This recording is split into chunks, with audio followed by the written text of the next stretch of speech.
से 350 वर्ष पहले 1674 में 24 सितंबर तारीख की और छत्रपति शिवाजी महाराज ने बौद्ध धर्म की जो शाक्त पद्धति है उससे राज्याभिषेक किया था। भारत में और महाराष्ट्र में जितने भी बड़े बड़े ब्राह्मण इतिहासकार हैं वो लोग इस दूसरे शाक्त राज्याभिषेक के बारे में कुछ भी नहीं लिखते, उस बारे में चुप रहते हैं। तो आज का ऐतिहासिक दिन यहाँ कार्यक्रम केडर कैंप चल रहा है। अगर ये केडर कैंप नहीं होता तो हम महाराष्ट्र में शाक्त राज्याभिषेक दिन मना रहे होते। तो मैंने मेश्राम साहब को विनती किया कि ये जो शाक्त राज्याभिषेक दिन 24 सितंबर को है, तो ये जो किताब का प्रकाशन है ये महाराष्ट्र में करने की बजाय हम नेपाल में लुम्बिनी में करेंगे। और हमारे शाक्य साहब बता रहे थे कि वज्रयानी परंपरा, शाक्त परंपरा ये नेपाल में बहुत ज्यादा प्रैक्टिस होता है। और छत्रपति शिवाजी महाराज जिस देवता को अपनी कुल देवता मानते थे उस देवता का नाम भवानी देवता है। और भवानी देवता जैसे महाराष्ट्र के नॉन ब्राह्मण लोगों की, बहुजन लोगों की कुल देवता है, उसी तरह राजस्थान के क्षत्रियों की भी कुल देवता है। उसी तरह काठमांडू में तलेजू भवानी नाम से वही उसी भवानी देवता की पूजा नेपाल में होती है। और जिस कुमारी देवी की पूजा काठमांडू में बड़े सम्मान के साथ की जाती है, जिसका जिक्र शाक्य साहब ने किया, वही महामाता, वही महामाया है। और महामाया को ही महाराष्ट्र में अम्बा, जगदम्बा या दुर्गा भवानी के नाम से कहा जाता है। इस आधार पर नेपाल और भारत का कल्चर एक जैसा क्यों लगता है? क्योंकि दोनों में शाक्य मुनि, तथागत भगवान बुद्ध ये आदर्श है। हमने केवल मराठाओं को ध्यान में रखकर ये इतिहास ढूंढने का प्रयास नहीं किया है। छत्रपति शिवाजी महाराज 17वीं सदी के ऐसे महापुरुष थे जिन्होंने बुद्धिस्ट परंपरा को जिंदा रखने का प्रयास किया। मगर छत्रपति शिवाजी महाराज कुर्मी समुदाय के, जिसको महाराष्ट्र में मराठा कहते, और महाराष्ट्र के मराठा लोग कुर्मी पहचान के लिए लड़ रहे हैं। जरिया रिजर्वेशन है मगर कुर्मी पहचान के लिए लड़ रहे हैं। और कुर्मी ऑल इंडिया में बहुत बड़ी तादाद में है।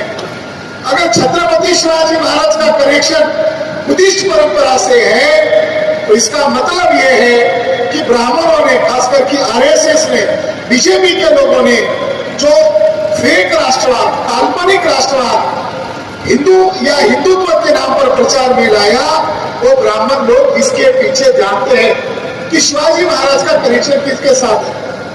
हम लोग इस बारे में ज्यादा सोच रहे हैं कि अगर छत्रपति शिवाजी महाराज के नाम से ऑल इंडिया में हिंदुत्व का प्रचार किया तो स्वाभाविक है कि ब्राह्मण लोगों के वो आदर्श है।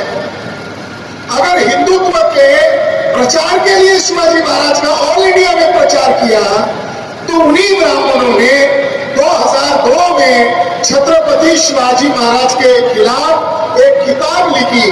वो किताब मराठी में नहीं लिखी, वो किताब अंग्रेजी में लिखी।